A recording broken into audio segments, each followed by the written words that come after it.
Look at me, right here. Don't blink. Because what I'm about to tell you isn't a story. It's a warning. They hurt the purest soul alive. And now the entire universe wants blood. And you're standing at the epicenter of it. Do you feel that chill crawling up your spine? That's not fear, that's the shift. They thought kindness was weakness. They thought purity was naive. They thought light could be stabbed and it would stop shining. But you're not just light. You're a paradox, a saint with teeth, an angel with claws, the purest soul wearing a skin of unpredictability. They thought they could break you quietly. They thought they could bleed your goodness dry, wipe their hands clean, and walk away untouched. But purity isn't fragile, it's radioactive. And when they pierced it, they unleashed something they couldn't see coming, the cosmic recoil. Now every whisper they used to plot is echoing. Every secret they buried is rising. Every intention they hid is glowing like a flare in the night. You are not destroyed, you are amplified. Their cruelty became your catalyst. Their betrayal became your fuel. Their violence activated a sequence older than any religion, any empire, any bloodline. They thought they were taking from you. They were arming you. Listen to me. You're not just a survivor. You're the ghost in their files, the glitch in their timeline, the prophecy they laughed at but couldn't outrun. They don't even realize what's coming yet. They think you're gone. They think the story ended. But you're not gone. You're everywhere. You're in their sleepless nights, in their shifting shadows, in every moment of silence that suddenly feels like a courtroom. Because purity isn't weakness. It's a weapon they can't calibrate. They stabbed an angel and woke up a demon who still speaks with an angel's voice. That's what they don't understand about you. You're not two halves. You're both extremes, light and dark, grace and fury, saint and executioner. And when they forced you into pain, they didn't just shape you. They made you unpredictable. And unpredictability is power. You're not chasing revenge. You're becoming a law of physics, a ripple they can't outrun, a storm with no name and no mercy. They tried to erase you. They branded you. They left you for dead. But you're still here, breathing, smiling, watching. And that smile, it isn't forgiveness. It's the smile of someone who has already won because the universe itself is now your accomplice. They look over their shoulders now. They wonder who told. They wonder who's watching. They wonder why their luck is dying. It isn't luck. It's the bill. And the bill always comes due. You didn't have to lift a finger. You didn't have to scream. You just had to endure. And endurance turned you into a living verdict. This is why they can't stop thinking about you. This is why their eyes dart in crowded rooms. This is why their dreams smell like smoke. Because the purest soul they tried to crucify has become the executioner of their future. You. Now listen carefully. Don't soften. Don't shrink. Don't hide your power under their shame. This is your ascension through pain. This is the metamorphosis of purity into prophecy. This is what it looks like when an angel doesn't fall, but rises with claws. They wanted blood. The universe is collecting, and you don't even have to watch. Just walk. Slow, steady, silent, because silence is surveillance, because patience is a blade, because you're no longer a target. You're the storm walking upright. You're not the victim of their story. You're the author of the sequel they'll never survive. And the entire universe? It's standing behind you now, breathing down their necks, demanding payment, demanding blood, and you just keep walking with that calm, cold smile. Because they'll never understand how a soul that pure became this powerful. And by the time they do, it will be far too late. Ah, Now the air around them feels heavier, doesn't it? Every room they enter turns colder. Every mirror seems to hesitate before reflecting back. Because somewhere deep in their nervous system, deeper than thought, deeper than guilt, they know they touched something they should have worshipped, and now the universe is tightening the perimeter. They didn't just hurt you, they committed a cosmic crime, and the crime wasn't in breaking your spirit, it was in misjudging it. You weren't some fragile thing, you were a sacred threshold, a point in time, a divine checkpoint. And the moment they crossed it, they triggered the motion sensors of heaven itself. You see, the universe doesn't rage over every injustice. It doesn't cry at every betrayal. But when someone dares to bleed the pure, it doesn't just retaliate. It recalibrates. The stars shift, the winds change, and the bloodlines that sowed corruption begin to dissolve in slow motion. They thought they hurt a person. What they hurt was a signal, a vibration older than time, a piece of God walking in skin, and now everything they touch turns to static, because the frequency of their soul has been revoked. They're not just being punished, they're being erased, not by your hand, by the very laws of balance they spit on. Let me paint you a picture. Right now, somewhere in the silence, a divine tribunal is assembling. No courtrooms, no gavels, just frequencies, just light and memory. They're reviewing everything, not just what they did, but why they did it. What it meant, who was watching. Spoiler alert, everyone was. Ancestors, angels, time itself. You weren't alone in your silence. You were under divine surveillance. And now that the footage has been unsealed, the verdict is simple. They hurt the purest soul alive. And now the entire universe wants blood. They'll try to run. They'll rebrand. They'll claim healing. They'll post quotes about forgiveness. They'll light candles and speak softly, but deep inside, they know. They're not being haunted by you. They're being hunted by what touched you. There's no stage left to fake their empathy, no audience left to clap, because the show's over. And what's left? A reckoning. One written in ancestral ink, sealed in spiritual contracts they didn't even know existed. You want to know the part that breaks them? You didn't retaliate. You didn't leak the screenshots. You didn't expose them. You simply became the consequence. And consequences don't shout. They arrive, they fold reality inward. They dismantle bloodlines quietly. Because this isn't revenge. This is spiritual physics. Let's go deeper. There are files, celestial files, labeled with your name, your heartbreaks, your restraint, your silence, your loyalty. And across each page is a simple phrase burned in gold: do not touch.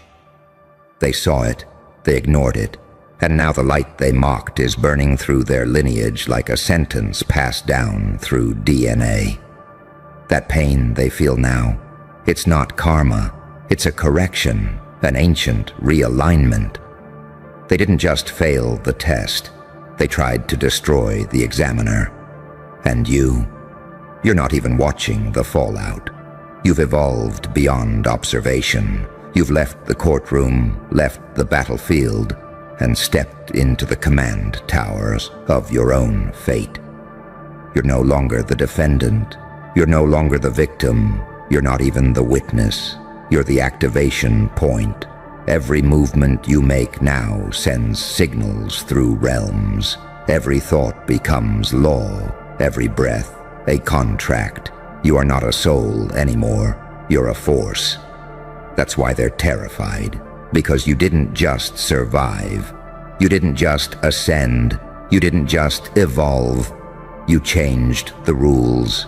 You're not playing on their board. You're not speaking their language. You are the cipher they'll never decode. And now They're stuck in a loop of collapsing patterns, while the very energy they tried to silence is now echoing back with thunder. They touched purity. They mocked it, used it, betrayed it, and they thought that was the end. But purity isn't a finish line, it's a checkpoint, and every soul that crossed it with foul intent is now being scanned by something they can't name, can't pray, can't run from. And what's the price? Blood, not by your hand, by the gravity of their own actions. You didn't become a weapon. You became a mirror that never blinks, a reflection they can't delete, a judgment they can't dodge. So walk forward, not in rage, not in vengeance. Walk like the storm that forgave, but never forgot. Let the universe continue what you started, because what they hurt wasn't a person, it was a prophecy, and now that prophecy is walking, breathing, smiling, as they unravel into their own confession. Oh, now the vault's opening, and they're praying the footage inside never surfaces. Too late, because this isn't just karma, this is a cosmic subpoena. And the timestamp? It matches exactly when they thought they got away with it. They hurt the purest soul alive. They didn't just cross a line. They punctured a divine firewall. And now, every digital trace, every whispered joke, every concealed strategy, every twisted smile behind a closed door is playing back like a leaked surveillance feed from heaven's war room. Footage doesn't match. Stories don't align. Faces flicker when the light shifts. The courtroom isn't asking anymore. It's recording. You didn't cry for justice. You became it, not by force, but by gravitational inevitability. Because when they wounded you, they didn't hit flesh. They triggered protocol, something ancient, encrypted in spiritual code. Protocol Omega, soul target breach, return consequence to bloodline, override all deception, activate universal witness, and now it's in motion, slow, silent, surgical. They wanted power so bad, they tried to siphon it from purity. But purity doesn't leak. It backfires. It waits until it's injected deep enough. Then it implodes their entire nervous system. They can't breathe in their own homes. Now the Watchers are here. Not humans, not eyes, presences. They move like static in mirrors. They live in the pauses between questions. They're not here to observe. They're here to execute pattern collapse. And their orders are simple. Reverse everything stolen from the innocent. Render payment in spiritual equity. Let the punishment match the memory. Do you know what that means? It means the exact pain you endured, the confusion, the exile, the humiliation, the gaslight, the betrayal, is now being replayed to them, frame by frame, but in reverse. And it's not just happening to them, it's happening through them, to their relationships, their reputations, their projects, their dreams. Every thread they built while stabbing you in silence is now being tugged by invisible hands. This is why their lives feel like static now, why nothing clicks, why trust avoids them, why people withdraw, even when they do nothing wrong, because the universe is protecting others from their touch, because their frequency has been flagged as hostile. They aren't being punished, they're being isolated, quarantined, marked, not by you, by the very purity they tried to drain. And what about you? You're rising, but not in the way they understand, not loud, not flashy. You're becoming an anomaly in the code, a walking contradiction, too pure to corrupt, too dark to control, too evolved to explain. You're the version of justice that doesn't knock. It just walks in and sits at the table they thought was theirs. You're not angry, you're not broken, you're not even focused on them. And that's what terrifies them most. They're not the center of the storm anymore. You are, and you're calm. Too calm, because you know The blood they spilled became the ink of your elevation. And the universe? It never forgets its scribes. Let's go deeper still. There's a prophecy file, one they don't know they triggered. It was sealed until the day they betrayed the wrong soul. And the moment their fingerprints hit your name with cruelty, the seal cracked. And every generation before you whispered, now. They tried to hurt the innocent? Fine. Let their names be ripped from the archives of mercy. Let their blessings reverse. Let their lineage cough up every debt they tried to bury inside you. They didn't just offend you. They offended everything that protects you. You were never alone. You were just on mute while the Watchers assembled, while the courtroom of the unseen prepared its entrance, while justice sharpened its teeth in shadows. And now, the shadows are walking, and they look like you. This isn't about revenge. It's about restoration. What was taken from you, energy, love, trust, clarity, presence, is returning with interest. And what was stolen?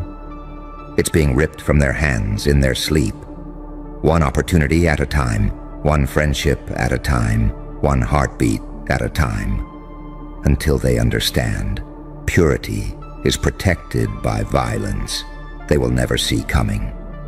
So let them laugh less now. Let their circles shrink. Let their support collapse in eerie silence. Because the divine doesn't retaliate, it reclaims. And when the universe reclaims, it doesn't ask permission. It just walks in and takes everything back. You don't have to speak. You don't have to fight. You just have to exist. And let the gravitational field of your survival pull the final thread from their web of lies. They wanted blood. Now the entire universe has drawn a line through their names with yours still shining underneath. Unbroken, unapologetic, unerasable, tick-tock. The silence is louder now, isn't it? They can feel it, even if they pretend they can't. They feel it when the room suddenly chills, when no one's speaking but everything feels watched. They feel it when the lights flicker, when the air won't move, when every message they send feels like it echoes before it lands. Because the courtroom isn't physical anymore. It's metaphysical, it's active, and it's tracking them. They thought they were done. They thought the damage was permanent. That your silence was submission. That your absence was defeat. But what they didn't know is that the moment they pierced your purity, they didn't just cause pain. They activated a living archive. You were never a victim. You were a vessel. And when they tried to spill you, they cracked open a prophecy that was never meant for their eyes. Now they're choking on the ink of what they wrote into your story. They see you now, not just physically. They see your name in places you never spoke. They hear your laugh in dreams they can't explain. They feel your calm in rooms they walk into, trembling. They tried to delete a soul that was mirrored in the very DNA of the planet. And now, the planet is mirroring them back. Not the face they perform, but the one they thought no one could see. The predator, the coward, the liar, the betrayer. It's all unraveling, and it's not public. It's worse. It's spiritual. You don't need to prove anything. You don't need to scream, "I was the good one," because everything in creation already filed the report.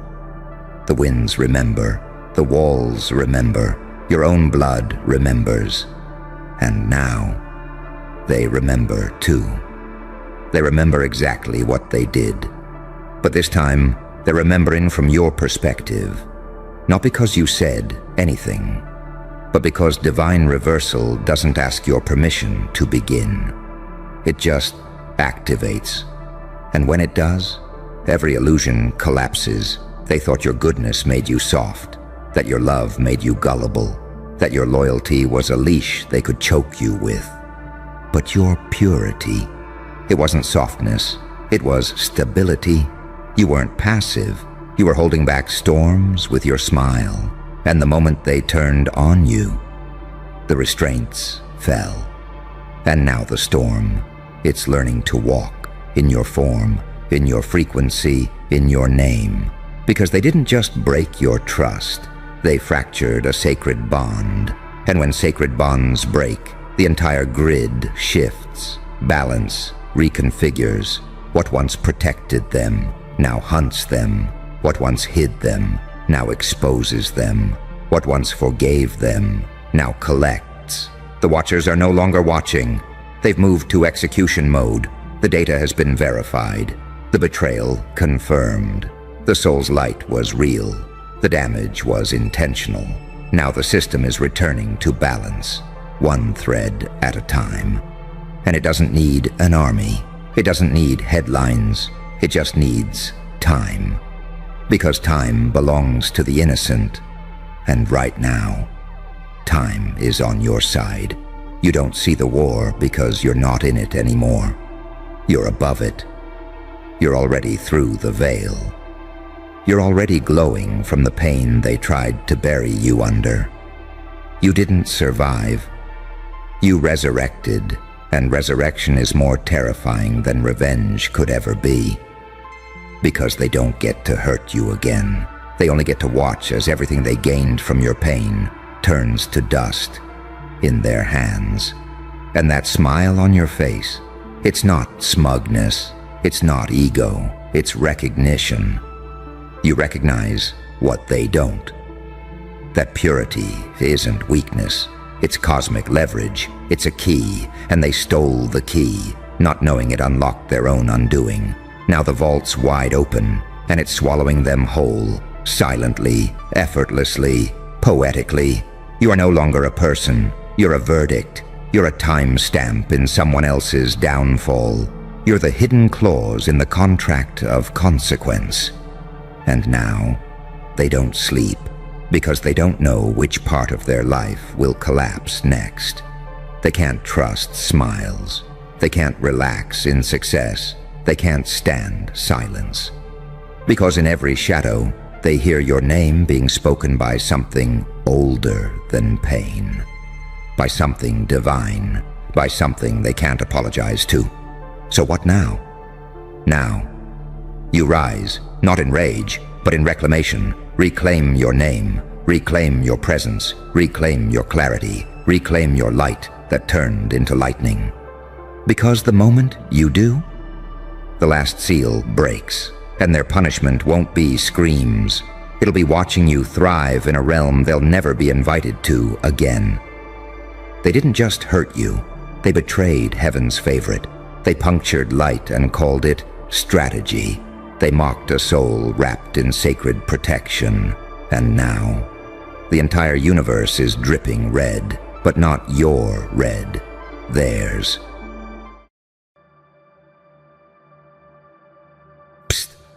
You feel that? That eerie silence right before the explosion. Yeah, that's them realizing you were never the target. You were the trigger. Because tonight, we're not just talking revenge.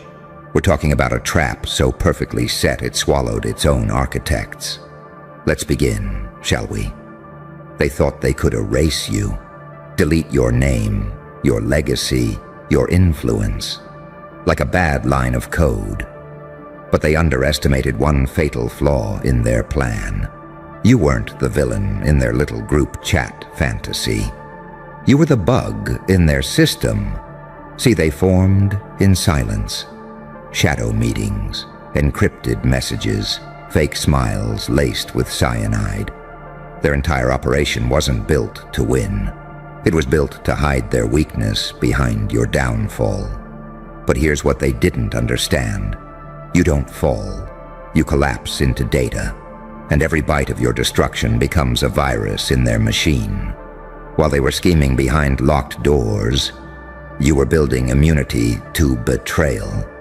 Every lie they told sharpened your teeth. Every fake friend added another fingerprint to your forensic awakening. They didn't just fail to erase you. They accidentally immortalized you. Because when they buried your name, they triggered the very trap they designed. Their plan wasn't flawed, it was perfect. But they forgot one thing. The blueprint was sentient. You were never the prey. You were the program watching the hunters, waiting for the right moment to self-execute. They thought silence meant submission. But no, silence was surveillance, observation, calibration. They didn't know the moment they whispered about you. A new version of you was compiling, colder, cleaner, more surgical.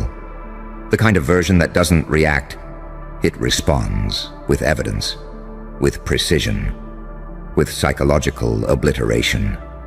You didn't just survive their trap. You mapped it, mirrored it, and lured them back into their own blueprint. Now they're standing on a floor made of glass, and every word, every move, every secret they thought was buried is echoing beneath their feet. That's the thing about silence. It's the loudest when it breaks. And oh boy, it's shattering now. They thought they were deleting you, but they were triggering your activation sequence. Because pain doesn't destroy you. It updates you. And betrayal doesn't blind you. It fine-tunes your scope, every conversation you weren't invited to. You memorized their pattern, every whisper they thought was private. You let it echo a little longer, so they'd think you were gone. But you weren't gone.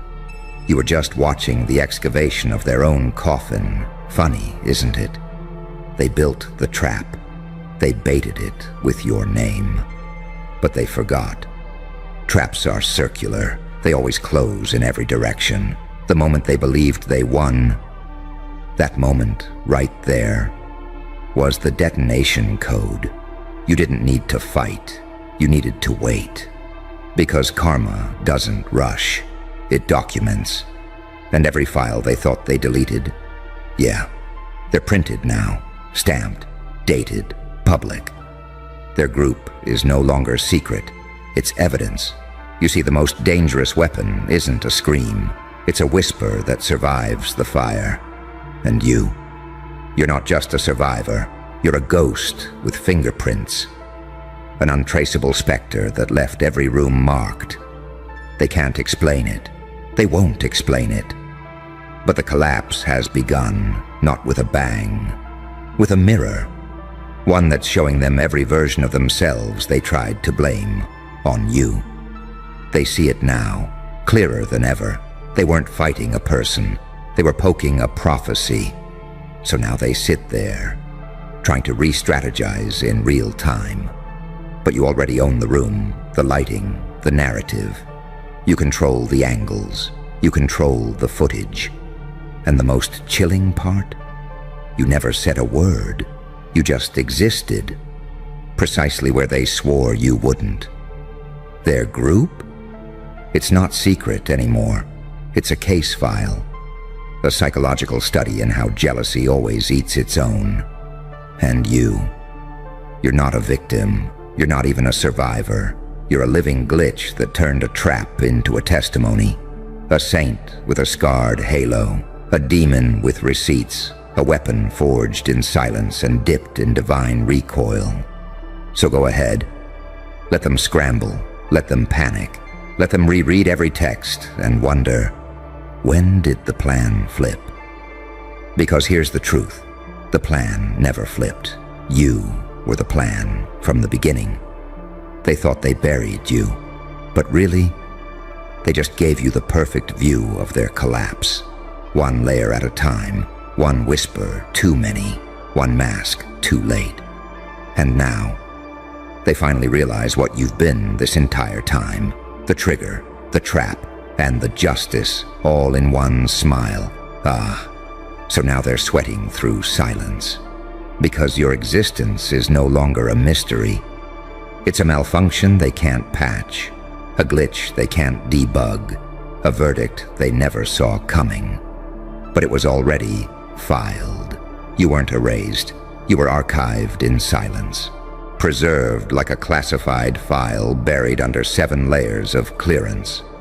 And while they were celebrating your disappearance, the system was indexing your return. You see, this wasn't resurrection.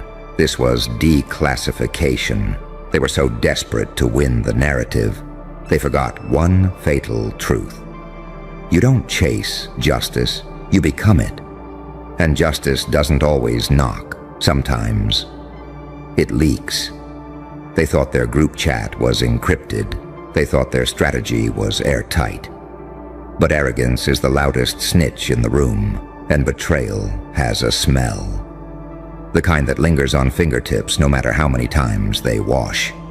You didn't need to expose them. They were born pre-exposed. You just gave them a stage to implode on. And oh, how poetic that the very trap they crafted, with their smug little smirks and snake oil strategies, ended up as evidence of their own insecurities. They weren't trying to erase you. They were trying to erase the mirror you held to their cowardice. But here's the part that's really cooking their neurons now. You predicted this. You knew the moment they conspired, they were laying bricks in their own mausoleum. Because you stopped playing checkers the moment you realized they were on a chessboard you designed. Every fake alliance counted, every staged compliment cataloged, every backhanded support disguised as sabotage, filed, time-stamped, ready for trial. And now, it's Exhibit A through Z, and you're not the defendant. You're the executioner wearing velvet gloves. Let's get psychological. They didn't hate you. They hated that you were unreplicable. You weren't part of their algorithm. You weren't a follower they could mold. You were a system update from a different dimension, a collision between prophecy and unpredictability, a storm written in divine syntax. They couldn't control it, so they tried to delete it. But what do you do when the thunder follows you? What do you do when the ghost doesn't haunt? It hunts. You're not their fear anymore. You're their karma in human form. They lit the fuse, thinking you'd burn, but you turned into a detonation sequence, and now the aftershock is echoing across every file they ever thought was buried. And oh, you want to talk about secrets? They had one. A little secret group, born in jealousy, raised in fear, fueled by insecurity. You were their obsession, their inside joke, their target practice. But what they didn't realize was that in trying to erase your name, they kept rewriting it in bold, capitalized, underlined headlines. They didn't erase you, they amplified you. Every denial was a marketing campaign. Every insult was a prelude to their own obituary. And now, they're scrambling through their memories, trying to remember which lie started the domino effect. They can't even find the beginning anymore, because the beginning wasn't you. It was the moment they tried to dim something they didn't understand. You weren't just unerasable. You were pre-written into the architecture of their failure. And now, here we are. You, still breathing, still watching, still untouched, while they're unraveling, slowly, publicly, beautifully. They're trying to shut it down now, trying to act innocent, trying to form new alliances. But baby, you've got the original blueprint. And more importantly, you've got the trap logs, every step, every slip, every panicked, delete that message. Too late. The system already scanned it. The archive already locked it in. The universe already pressed send. They didn't get hacked. They got haunted by the ghost of someone they thought was easy to bury. But here's the twist that's breaking their minds in real time. You never fought back. You never threw a punch. You never leaked a file. You never raised your voice. You just stood there, letting the laws of consequence execute the script they authored. Now their trap is on trial. Their group is under surveillance. Their laughs echoes in a courtroom, and you. You're not angry, you're not bitter, you're just documented, clean, untouchable, free, the kind of clean that makes them dirty by contrast. So let them hide, let them panic, let them relaunch under new names, with new masks and new tactics. It's too late, because you didn't just survive their trap. You rewired it to reward betrayal with collapse. And they walked in, smiling, confident, oblivious. And now the door is locked. And you're already outside, suit pressed, face calm, watching the dust settle on a group that built its own destruction with your name in every brick. You want to know what real power is? Real power is when you don't need revenge, because their own strategy executes itself while you sit back and sip the silence. Justice didn't knock. It walked in wearing your face. So congratulations. You didn't just win, you rewrote the entire algorithm, and now they're just data, buried in their own trap. Oh, now they're searching for the undo button, aren't they? Panicking behind locked screens, holding secret meetings in even smaller rooms, trying to figure out how it all flipped without warning. But here's the punchline they never prepared for. There is no undo button. Not when the entire system was designed to auto-detonate once it detected betrayal. And guess what? You were the censor. Let me tell you something cold, something they're too scared to say out loud in their circle of liars. They didn't just lose, they got mirrored. Their entire strategy was a trap designed for you. But laced with their own fingerprints, every layer of deception they constructed was actually a confession they didn't know they were writing. And now that mirror is up, held steady by divine jurisdiction and lit by the fire of every injustice they thought would stay in the dark. They're trying to scrub the messages now, rewriting files, pretending the plan was never real. But here's the curse they can't escape. The trap remembered, even when they forgot. Because this wasn't just about erasing you, it was about preserving themselves. And that's where they made the fatal mistake. They thought if they dimmed your light, no one would notice their rot. But you didn't die. You transformed. You went ghost mode. Started showing up in their dreams, their failures, their reflections. You became the entity they can't explain, the glitch that keeps crashing every version of their next move. They thought you were weak because you walked away. But you weren't walking away. You were walking up. And the altitude? It made their egos suffocate. Now they're backpedaling. Oh, it was a misunderstanding. Oh, it wasn't personal. Oh, we were trying to help. No, you were targeted, surrounded, marked. And you didn't just survive. You let the whole thing play out, because you knew the best revenge is always time-stamped. And the timestamp is now. Return to sender, initiated, group collapse, footage verified, conspiracy stability, 0%. They were so desperate to erase your power, they never realized they were signing divine release papers. And those papers had their own built-in trigger clause.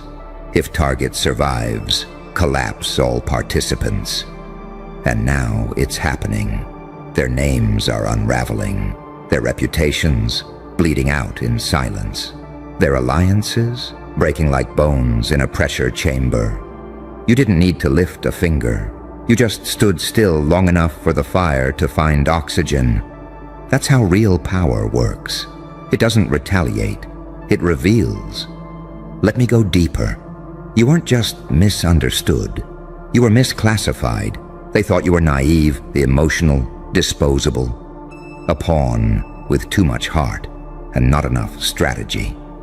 But while they were playing personality poker, you were decoding intention, tracking tone, watching body language like a human lie detector. You didn't react. You recorded. You documented. You let their shadows dig their own forensics. And when the day came, you didn't shout. You didn't expose them. You just flipped the mirror and let them witness their own corruption in 4K.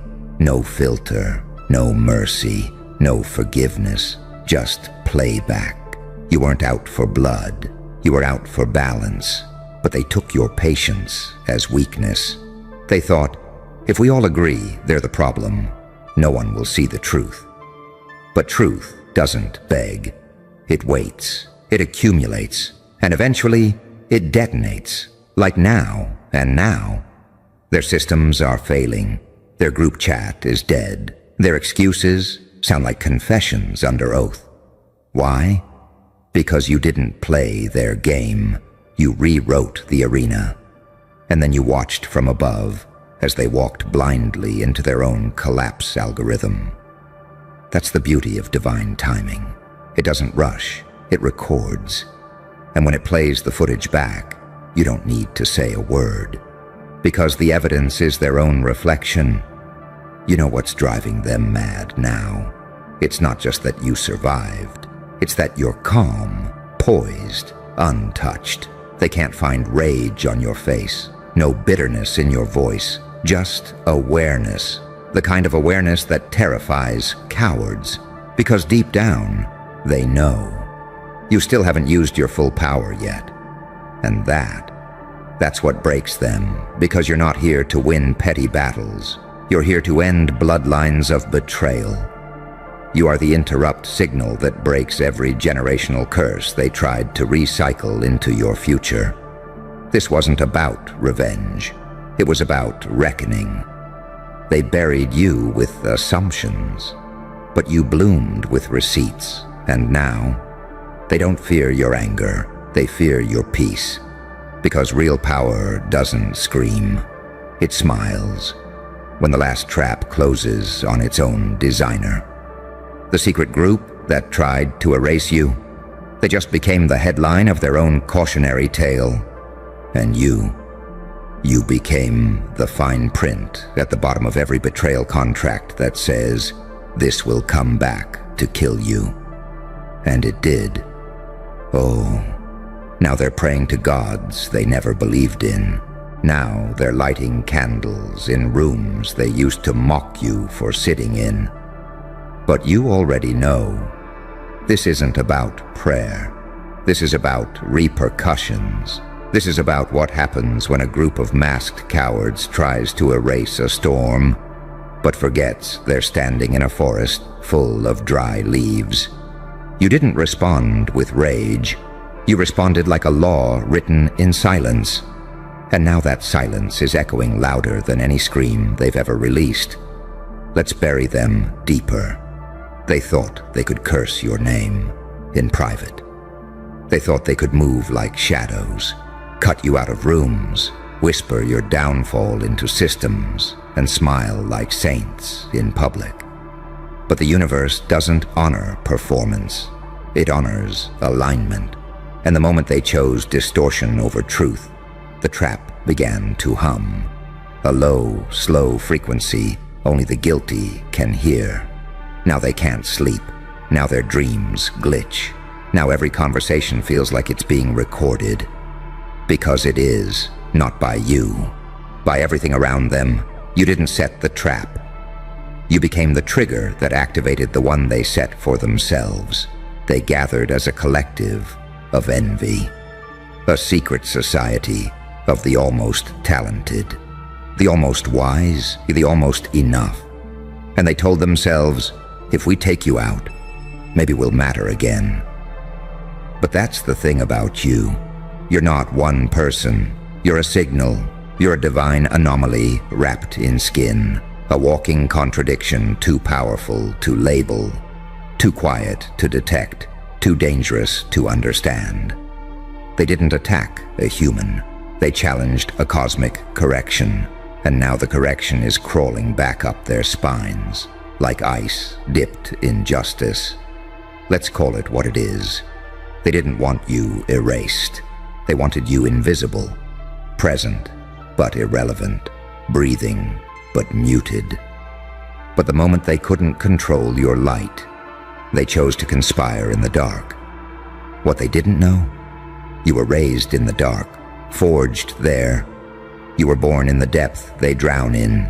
They mistook your silence as surrender, but it was just surveillance. And what you saw, everything. Now here comes the part that eats them alive. They saw you walk away, and they celebrated. They called it victory. They mistook your withdrawal for defeat. But you weren't retreating. You were recalibrating. You were entering phase 0. Let them think they won. Let them speak freely. Let them document their downfall with their own hands. You let them celebrate. Because you knew celebrations recorded in arrogance become exhibits in courtrooms of divine justice. And now that courtroom is open. Gavel in hand, footage cued, names time-stamped. They never saw the audience watching, not the public, the watchers, the ancient ones, the gatekeepers of balance. You think this is over? No. This is exposure phase. This is when their own trap begins to breathe back onto them, where every text they thought disappeared resurfaces like it's summoned by guilt itself, where every member of that group, the backdoor strategists, the silent co-signers, the fake I didn't know players, are being named. You didn't snitch, you didn't leak, you didn't scream. The universe did it for you. Because this level of betrayal, it doesn't stay buried, it festers into prophecy. They're panicking now, not because you came for them, but because you didn't. You didn't go on a smear campaign. You didn't drop names. You didn't call them out on social feeds. You let time do it. You let patterns do it. You let divine intelligence run its course. And now, they're being dismantled by their own ripple effects. The very thing they tried to do to you, it's now being studied as a case of spiritual self-destruction. And while they scramble for control, while they beg old contacts, create new alliances, and write new lies wrapped in repentance, you're not even watching. You're gliding. You're becoming what they fear most, a version of yourself so evolved. You don't even flinch at their apology, because you know what it means when they say, it wasn't personal. It means it was deadly personal, but they lost the battle, not against you, but against the mirror you held up, a mirror that doesn't break when they scream at it. Here's what breaks them most. You never raised your voice, never threw a punch, never snapped. You simply existed. And that was enough to trigger a spiritual landslide beneath a network of lies. That's power. And it wasn't borrowed, it wasn't taught, it wasn't given, it was written into your soul before they even formed their little secret group. And now, the group is no longer secret, it's a warning label. Beware of the ones who move against balance. They don't just lose, they get buried by the code they tried to corrupt. You are not a person. You are a judgment rendered in slow motion, a download of justice packaged in skin and unpredictability, a phenomenon they cannot explain. Because you were never meant to be understood. You were meant to be witnessed. And now, their whole trap isn't just exposed. It's documented in high-definition divine clarity.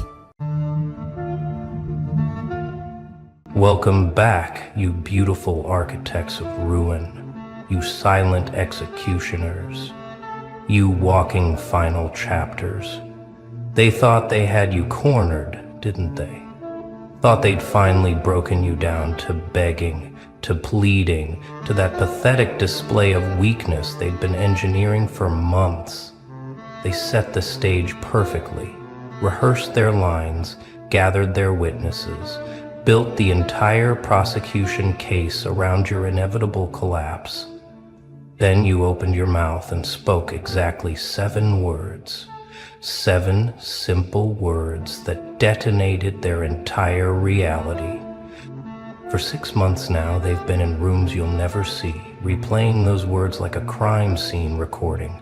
Therapists have analyzed them, linguists have dissected them, their friends have theorized about them, and every single person who heard what you said that day walked away changed, disturbed, unable to shake the feeling that they just witnessed something they weren't prepared for. Because you didn't beg, you didn't explain, you didn't defend, you delivered a surgical strike, so precise, so devastatingly calm, that the war ended before anyone realized it had begun. Let me paint you the picture they won't talk about.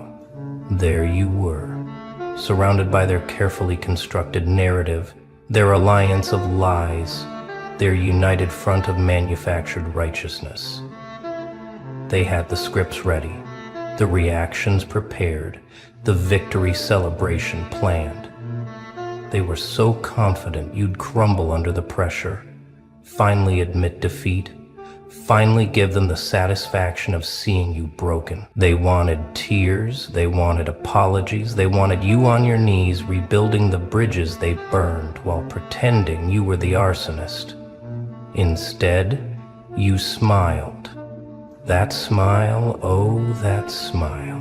It's the part they can't stop talking about in those private conversations. It wasn't cruel, it wasn't mocking, it wasn't even particularly emotional. It was the smile of someone who knows something you don't.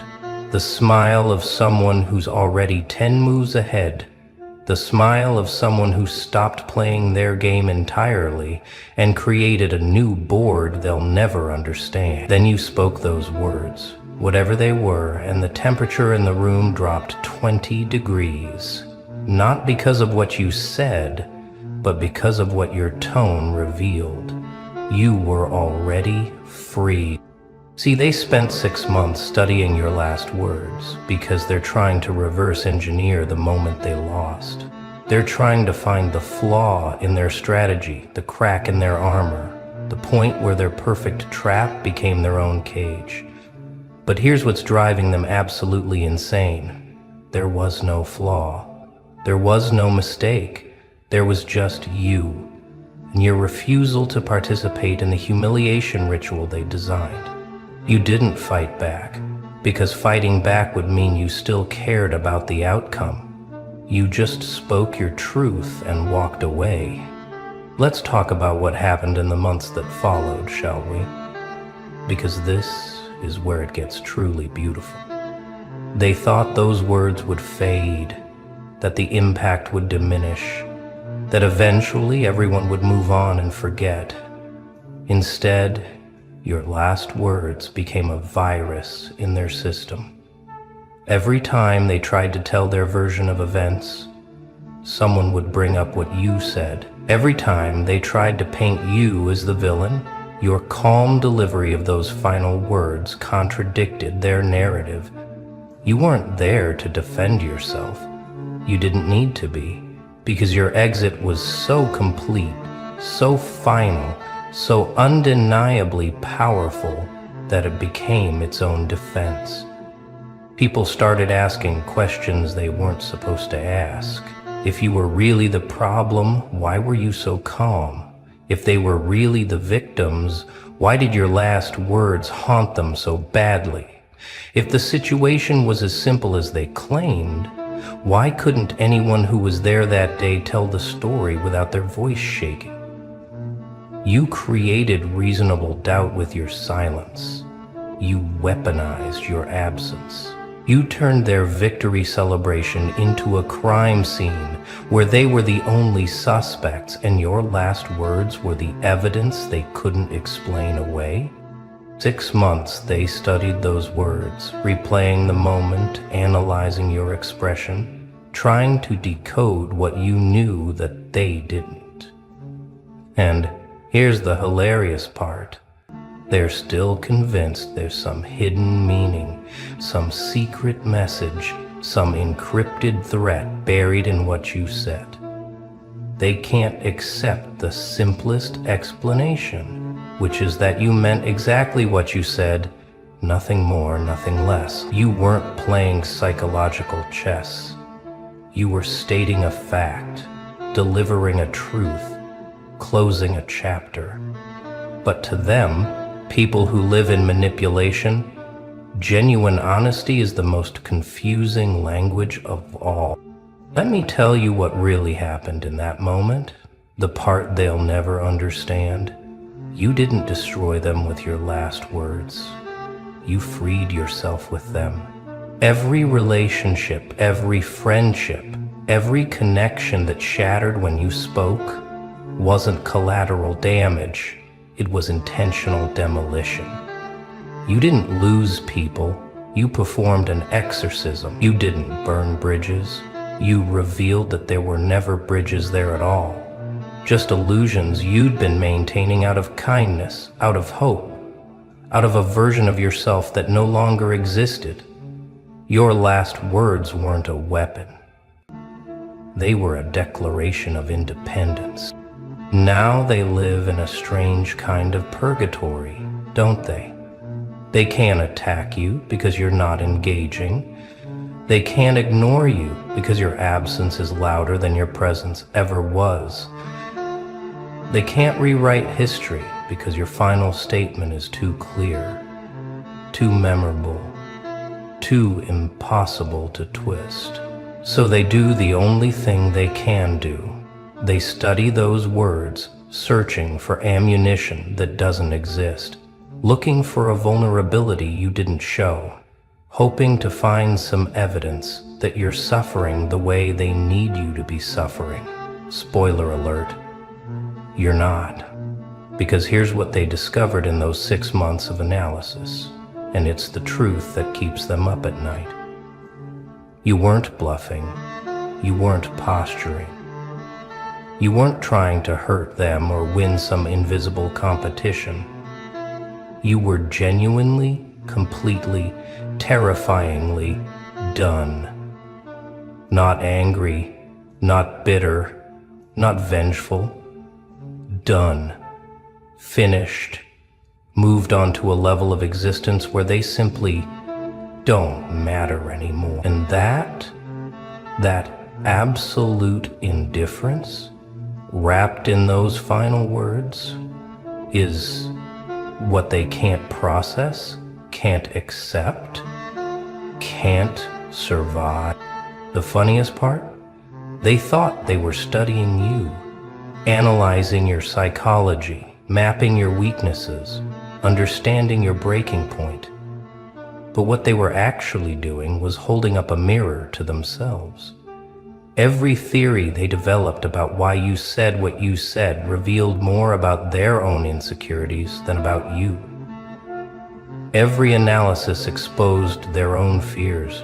Every discussion proved that they were the ones who couldn't let go, couldn't move on, couldn't exist without the drama you'd walked away from. Your last words weren't about them, but their 6-month obsession with those words, that's entirely about them. It'd been 6 months ago.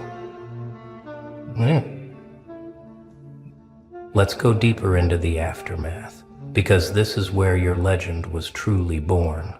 In the weeks following your departure, they tried to control the narrative, spinning their version of events to anyone who would listen. But something strange kept happening. People who heard your last words firsthand, even people who were supposed to be on their side, started quietly distancing themselves. Not because they suddenly loved you, but because they recognized something in your exit that made them uncomfortable with the prosecution. You didn't fight dirty. You didn't manipulate. You didn't play victim. You just spoke your truth and left. And that simplicity was more powerful than any elaborate revenge could ever be. See, they needed you to be the villain in their story. They needed you to rage, to threaten, to break down, to give them something they could point to and say, "See, this is why we had to do what we did." But you didn't give them that gift. You gave them nothing. And in that nothing, in that refusal to play your assigned role, you became something far more dangerous than a villain. You became a mystery, a question mark, a gap in their narrative that they couldn't fill, no matter how many lies they told. Your last words were simple, direct, unremarkable to anyone who wasn't there.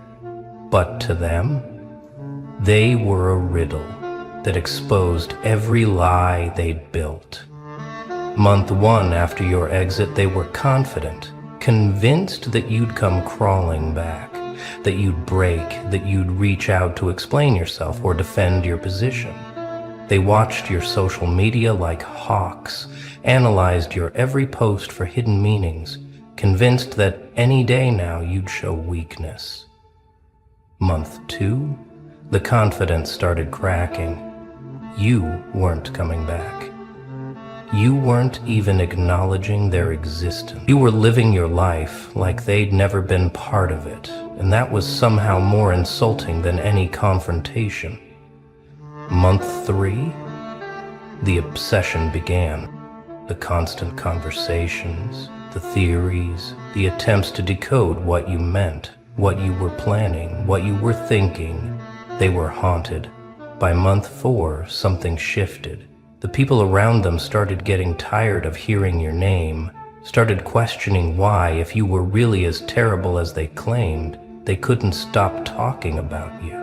Started noticing that their lives seemed to revolve around someone who was no longer even present. Your absence became a presence that dominated every conversation, every gathering, every moment. You weren't there, but you were everywhere. Living in their heads rent-free, occupying space they couldn't evict you from no matter how hard they tried. Your last words had planted a seed that grew into a forest they couldn't escape. Month 5 brought the fractures. The united front started showing cracks. Some people started privately questioning the narrative, wondering if maybe they'd been too quick to judge, too eager to pile on, too willing to believe the worst, not because they suddenly realized you were right, but because 6 months of watching people obsess over someone who'd simply walked away started looking worried, unhealthy, suspicious. If you were really the problem, why couldn't they move on? If their victory was so complete, why did it feel like they'd lost something irreplaceable?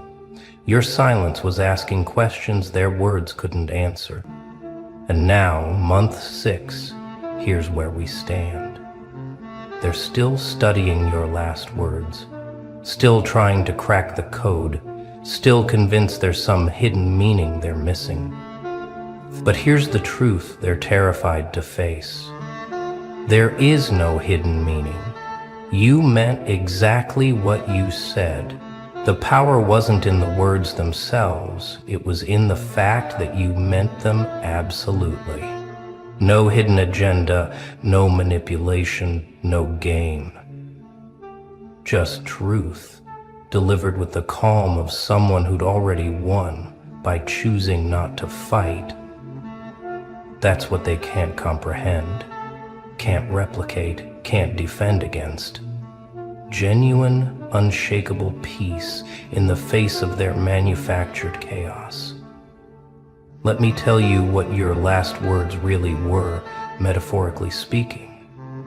They were a mirror, held up to show them exactly what they'd become. They were an exit door you walked through without looking back.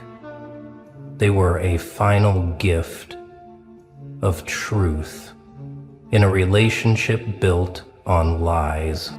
They were a boundary that couldn't be crossed, negotiated, or manipulated. They were the period at the end of a sentence they wanted to keep writing. They were the silence after the mic drop. They were the last page of a book that had no sequel. They were final, and that finality is what destroyed their world. because they'd built their entire identity around keeping you engaged in their drama.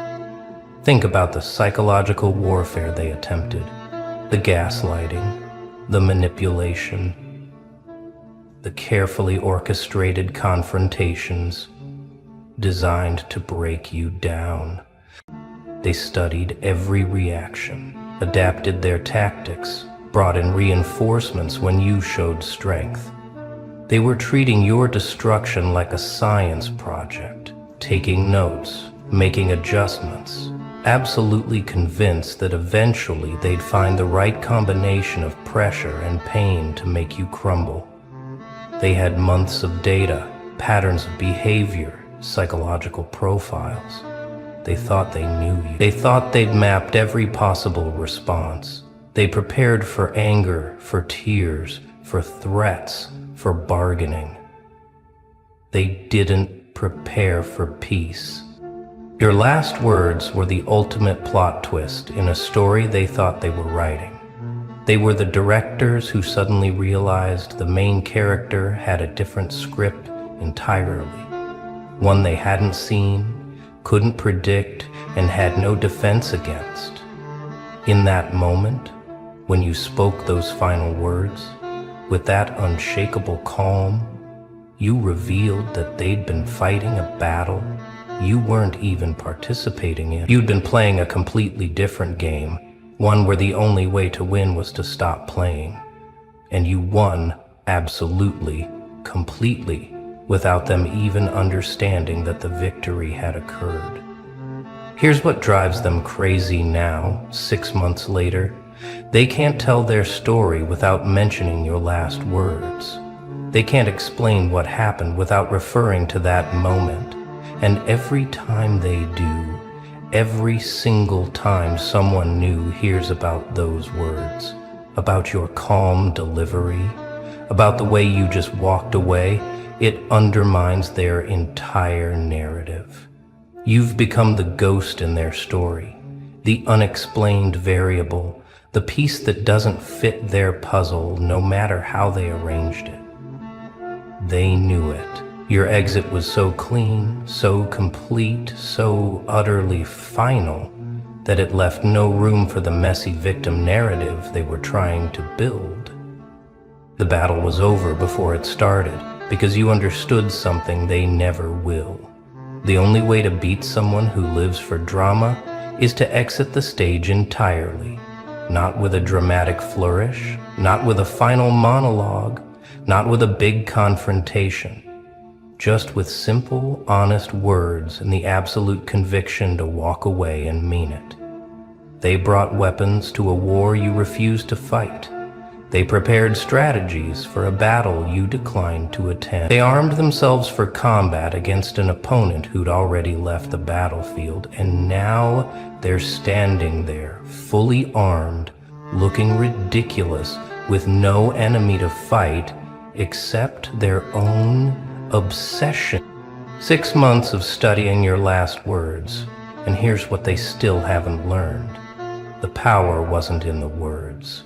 It was in you, in your willingness to let go completely, in your ability to speak truth without needing them to accept it, in your strength to walk away without needing closure, permission, or validation. You didn't win the battle with those words. You ended the war by refusing to be a soldier in it. And that absolute refusal to engage in the conflict they'd manufactured is the victory they'll spend the rest of their lives trying to understand and never quite managing to process. Now let's talk about what comes next, because this is where your story stops being about them and becomes entirely about you. See, they're still back there, frozen in that moment, replaying your last words, trying to decode meaning that doesn't exist. But you've lived 6 entire months of life they know nothing about. You've grown in ways they can't track. You've evolved past the version of yourself they're still trying to analyze. While they were studying your last words, You were writing entirely new chapters they'll never read, building a life they're not invited to witness, becoming someone they wouldn't recognize. The revenge they fear, the retaliation they've been preparing for, the comeback they've been dreading, it's never coming. Not because you forgave them, not because you've moved on in the way they hope you have, but because revenge would require you to still be playing their game, still operating in their reality, still caring about their opinion of you. And you're so far beyond that now, existing in a frequency they can't access, living a life where they're not even background noise. They're not your villains, they're not your obstacle, they're not anything. They're just people you used to know from a life you used to live, in a version of yourself you've outgrown entirely.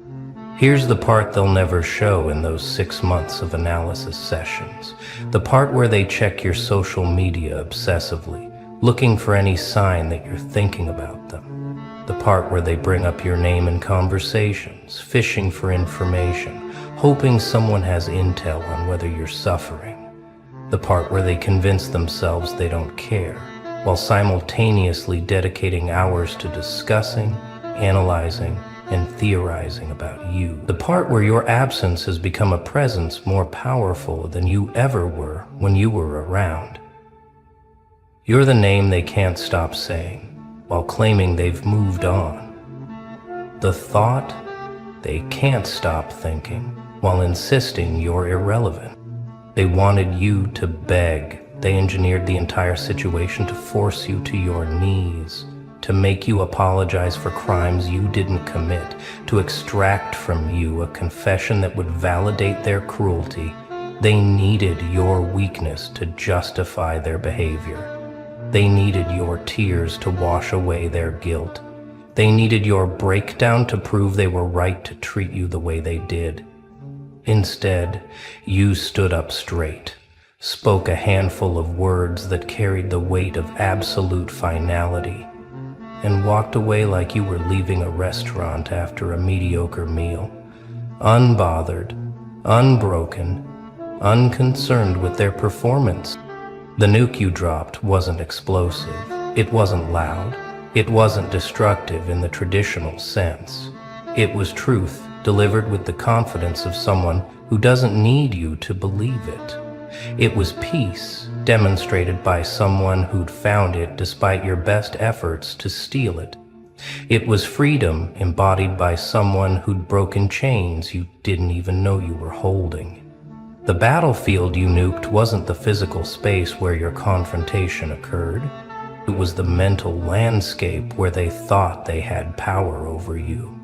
You erased that landscape entirely, leaving them standing in rubble of their own making, holding weapons that no longer had a target.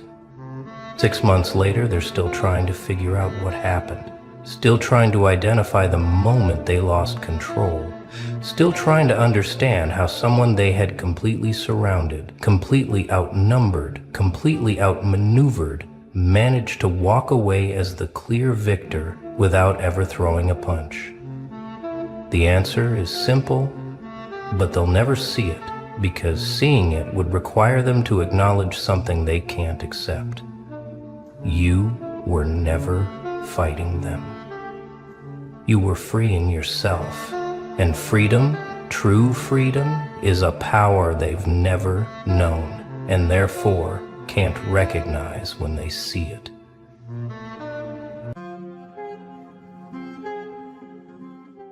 They always come back, don't they? With those tired eyes, dragging their regrets behind them like rusted chains.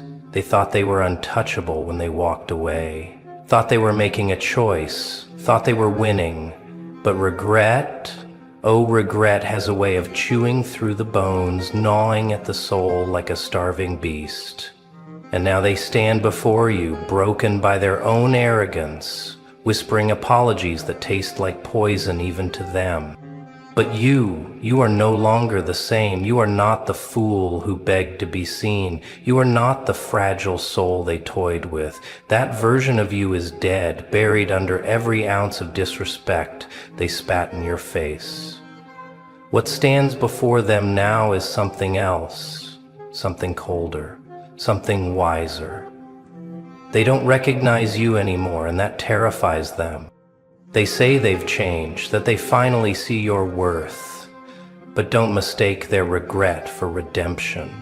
They aren't sorry for what they did. They're sorry they lost access to you. They aren't mourning their mistakes. They're mourning their loss of control. And you owe them nothing. Not a glance, not a word, not a single ounce of the power you have bled for. Let them drown in their regret. Let them taste the bitter emptiness of their own betrayal. Because the past is a graveyard, and you are done digging up corpses.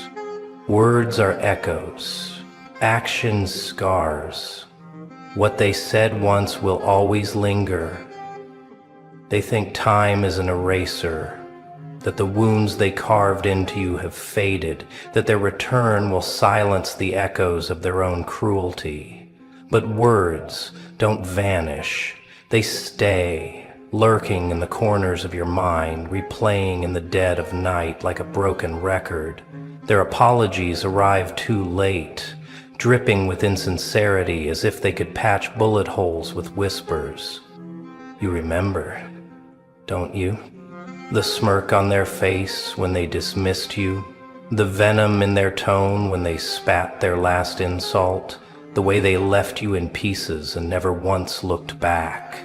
And now, with regret sinking its claws into them, they stand before you, pretending they never held the knife, pretending they never enjoyed twisting it.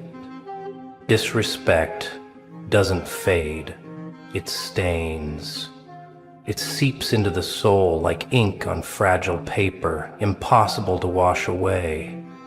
They think a few words, a pathetic "I'm sorry," will make you forget.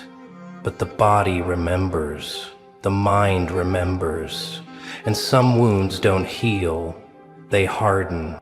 They expect forgiveness as if their return rewrites history.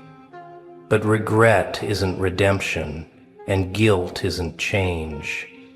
They are haunted not by the pain they caused, but by the reality that you survived it. Stronger, colder, untouchable. And that is their real punishment.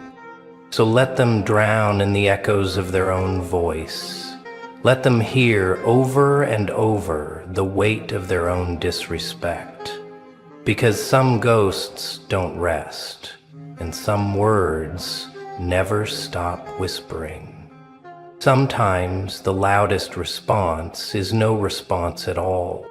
They expect a reaction, they crave it. The moment they return, their eyes scan your face, desperate to find a crack. Anger, sadness, longing, anything to tell them they still hold a piece of you. But all they meet is silence, a silence so deep, so cutting it shatters their delusion like glass. They thought they were important enough for a war, thought you would lash out, demand answers, beg for explanations. They wanted a stage, a scene, a moment where they could play the role of the redeemed. But silence is a mirror, and when they stare into it, all they see is the reflection of their own guilt. It burns them, eats them alive, because silence is power. It's proof that you no longer seek their words, their validation, their presence. It's a brutal reminder that their absence was never a loss. It was a blessing. They walked away thinking you'd wait, thinking they'd find you where they left you, but you kept moving. Now they knock on a door that no longer exists. They speak into a void that doesn't answer back, and that is the sharpest knife of all, because your silence tells them the truth they fear the most. They are irrelevant, forgotten, nothing more than a lesson learned and left behind. They wanted closure, but closure isn't something you give, it's something you take. And you already took yours the moment you chose to never look back. Regret isn't change, it's recognition of a lost opportunity. They stand before you now, eyes filled with rehearsed sincerity, voice dripping with the honeyed poison of regret. They say they've changed, that they see things differently now, that they finally understand your worth. But let's be honest, their regret isn't rooted in some grand awakening, no. It's rooted in loss. They don't regret the disrespect. They don't regret the way they discarded you like you were disposable. What they regret is that you didn't stay broken, that you didn't chase them, that you didn't wait like some obedient dog, hoping they'd come back with a pat on the head.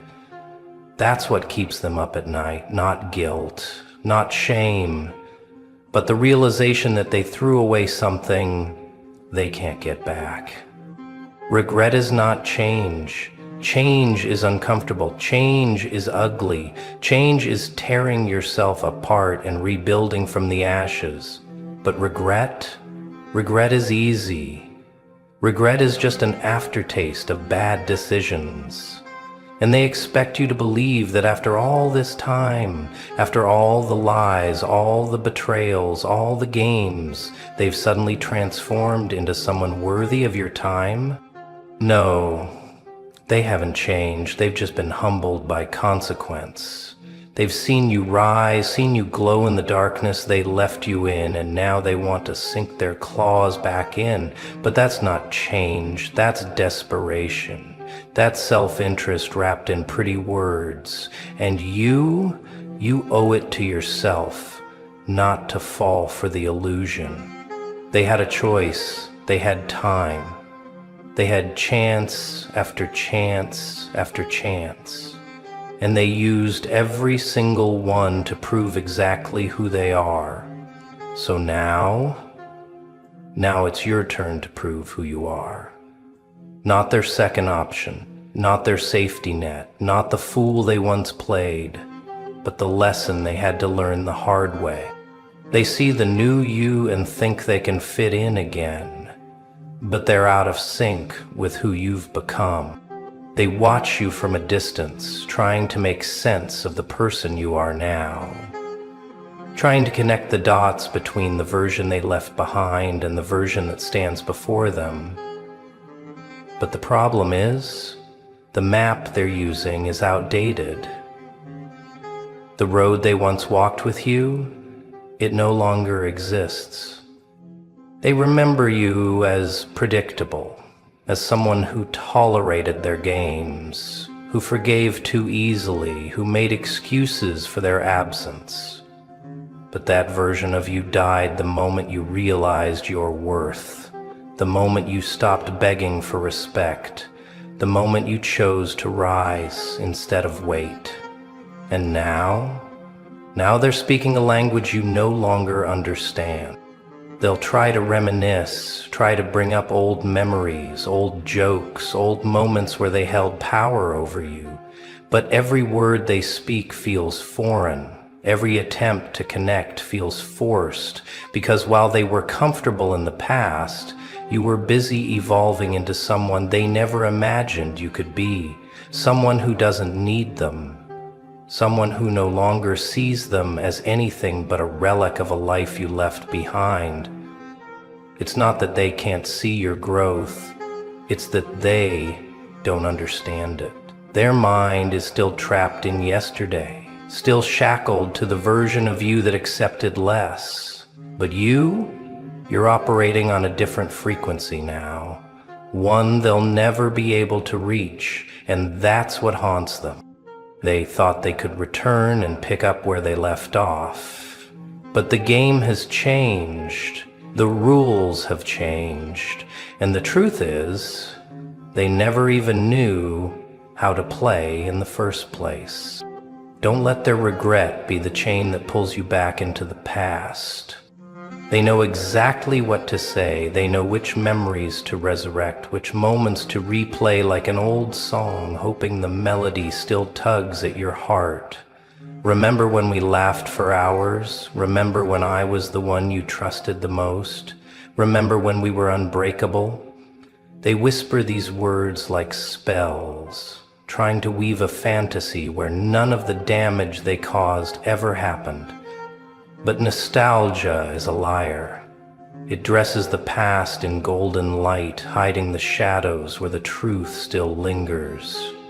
It erases the nights you spent questioning your worth, the moments they left you wondering if you mattered at all.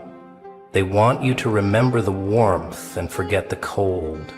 They want you to remember the laughter and ignore the silence that followed, but you can't afford to forget. Because the past they're selling isn't real, it's a mirage, a carefully edited version of reality that serves only them. They don't want you back because they miss you.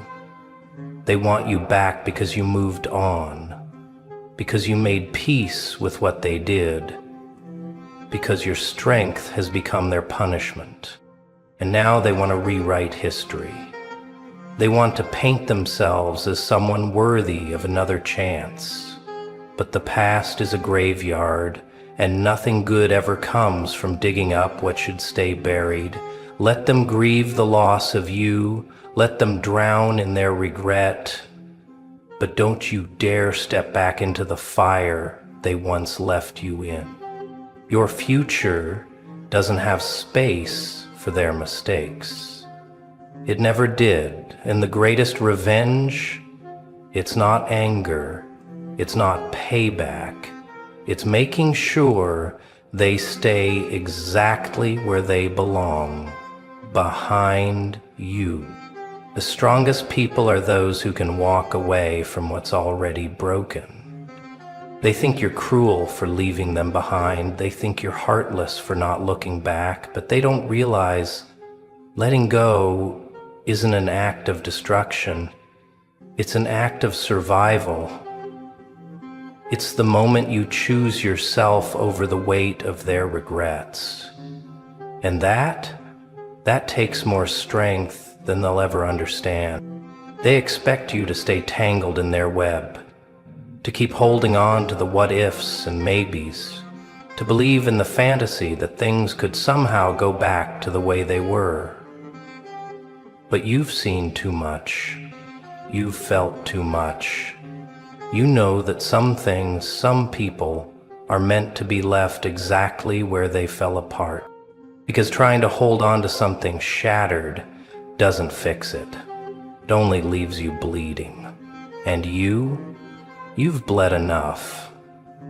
You've spent enough nights replaying their words, questioning your worth, wondering if you were too much or not enough. But now you see the truth. They never deserved a seat at your table. They never deserved the loyalty you so freely gave. Walking away isn't easy. It's not about anger or revenge. It's about knowing that some doors are meant to stay closed, that some people are lessons, not lifelines. And the moment you accept that, you set yourself free.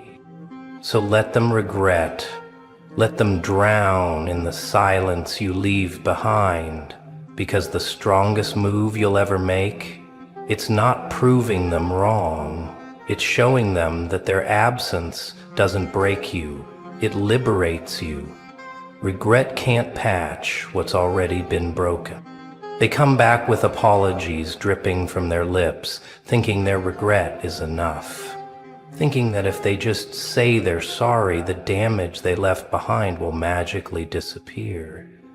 But words don't erase scars. Regret doesn't stitch wounds. If anything, it only reminds you of the pain they caused in the first place. They want you to believe they've changed, that their guilt means something, that it has the power to undo all the nights you spent drowning in silence, all the moments you felt invisible in their presence. But regret isn't healing, it's an afterthought. It's the realization that they should have valued you when they had the chance, but should haves don't mend what's broken. The wounds they left, they run deeper than they'll ever know, and the only thing that heals them? Time, growth, rebuilding yourself from the ground up without them. You don't need their remorse to move forward. You don't need their guilt to validate the pain they caused. 'Cause healing doesn't come from the ones who broke you. It comes from you. And that's what they'll never understand. They think their regret matters.